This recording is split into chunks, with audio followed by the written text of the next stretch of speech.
तो निश्चित निश्चित उसका परम मंगल हो जाता है। जहां दुर्गति होनी चाहिए, जहां दुख, अशांति, क्लेश अनंत जन्मों के लिए मिलना चाहिए, वहां दुख परंपरा ही नष्ट हो जाती है।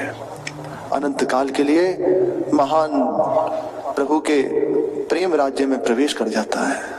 ये भगवत कृपा का चमत्कार है, ये कृपा से ही संभव है। इसे कोई हमारे सुकृत हैं, किसी जन्म में पुण्य किए होंगे, ये सब नहीं, अहेतु की कृपा हो गई, उसे सहयोग प्राप्त हो गया प्रेमी जनों का। और प्रेमी जनों के सानिध्य से उसके हृदय में बात आ गई कि मेरा किसी भी तरह उद्धार नहीं हो सकता।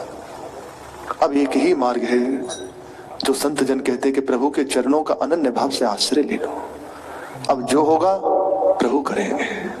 ये बहुत अद्भुत और दुर्लभ बात है, ये बात सहज समझ में नहीं आती, अद्भुत है और दुर्लभ है। बस इतनी बात हृदय में आ जाए, मैं प्रभु का हूं और मेरी सारी बात प्रभु की कृपा से बनेगी। मेरे से बहुत पाप हुए हैं, उनका किसी भी तरह मैं मोचन नहीं कर सकता, नहीं कर सकते, वास्तविक बात है। एक होता है पाप नष्ट हो जाना और दूसरा है पाप की वृत्ति ही नष्ट हो जाना। तो प्रवृत्ति है वही नष्ट हो जाना। पाप की प्रवृत्ति नष्ट नहीं हुई, पाप नष्ट हो गए तो दोबारा पाप हो निश्चित बन जाएंगे। और पाप की प्रवृत्ति ही नष्ट हो गई तो अब किसी भी तरह कहीं गुंजाइश ही नहीं कि पाप हो सके। जैसे बांस का जंगल जहां होते हैं उनमें घर्षण के द्वारा और दूसरी क्रिया होती है उनको काट देना। तो जहां घर्षण हुआ पूरे जंगल में कई बार आग लग जाती है, दिखाई देता है कि जंगल नष्ट हो गया, अब कहीं भी कोई भी बांस नहीं, कुछ बचे हों सो बचे हों, पर ऐसा नहीं होता। जहां बारिश हुई तत्काल वो वैसे ही सारा जंगल हरा भरा हो जाता है, फिर से बांस उसमें प्रकट हो जाते हैं। उनको काट भी दिया जाए तो उनकी जो जड़ है वह दिखाई दी कि साफ हो गया, लेकिन नीचे से जड़ है वो पक्की है, रुकी हुई है, फिर से वो बांस उगाता है। काट देना या उस जंगल में आग लग जाना, ये हो गया पाप का नष्ट हो जाना। तो अभी इसका समाधान नहीं हुआ इस बात का।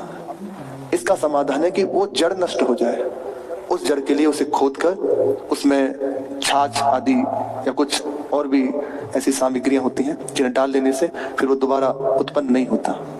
ऐसे ही प्रभु के चरणों का आश्रय ले लिया, उनके अनुरागी जनों का सानिध्य प्राप्त हो गया, अब वह पाप की प्रवृत्ति नष्ट हो जाएगी। इसका कोई उपाय नहीं। और दूसरा केवल प्रभु का आश्रय।